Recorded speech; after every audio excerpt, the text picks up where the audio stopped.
ইরানের revolutionary guard সংশ্লিষ্ট সংবাদ মাধ্যম তাসনিম একটি রিপোর্ট প্রকাশ করেছে, যেটা পড়লে বুঝতে অসুবিধা হয় না যে এটা আসলে একটা হুঁশিয়ারি। পারস্য উপসাগরের তলদেশে থাকা ইন্টারনেট কেবল আর ক্লাউড অবকাঠামোর বিস্তারিত মানচিত্র এঁকে তাসনিম মূলত বলতে চাইছে এগুলো থাকতে পারে এখন ইরানের নিশানায়। বুধবার প্রকাশিত রিপোর্টে হরমুজ প্রণালীকে শুধু জ্বালানি সরবরাহের গলা টিপে ধরার জায়গা হিসেবে না দেখিয়ে সাবমেরিন কেবলের একটা গুরুত্বপূর্ণ করিডোর হিসেবে তুলে ধরা হয়েছে।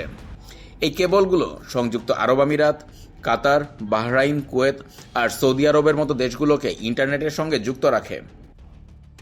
রিপোর্টে বলা হয়েছে, পারস্য উপসাগরের দক্ষিণ পাড়ের দেশগুলো ইরানের চেয়ে অনেক বেশি নির্ভরশীল এই সমুদ্রের তলার ইন্টারনেট রুটের ওপর।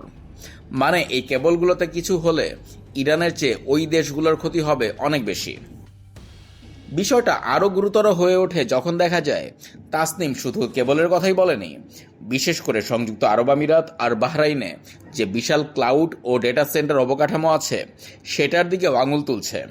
এগুলো ধ্বংস হলে ওই অঞ্চলের অর্থনীতি আর যোগাযোগ ব্যবস্থা মারাত্মক ক্ষতির মুখে পড়বে। আর এই হুঁশিয়ারি শুধু কাগজে কলমে নয়। ইতোমধ্যেই ইরানি ড্রোন হামলায় সংযুক্ত আরব আমিরাত আর বাহরাইনে অ্যামাজন ওয়েব সার্ভিসেসের স্থাপনায় আঘাত লেগেছে বলে খবর বেরিয়েছে। মানে ডিজিটাল অবকাঠামো এই যুদ্ধে এরই মধ্যে আক্রান্ত হয়েছে। তাসনিমের এই রিপোর্ট স্পষ্ট ইঙ্গিত দিচ্ছে বন্দর, শিপিং লেন আর জ্বালানি স্থাপনার পাশাপাশি সাবমেরিন কেবল আর আঞ্চলিক ডেটা হাবগুলো এখন এই সংঘাতের মানচিত্রে জায়গা পেয়েছে।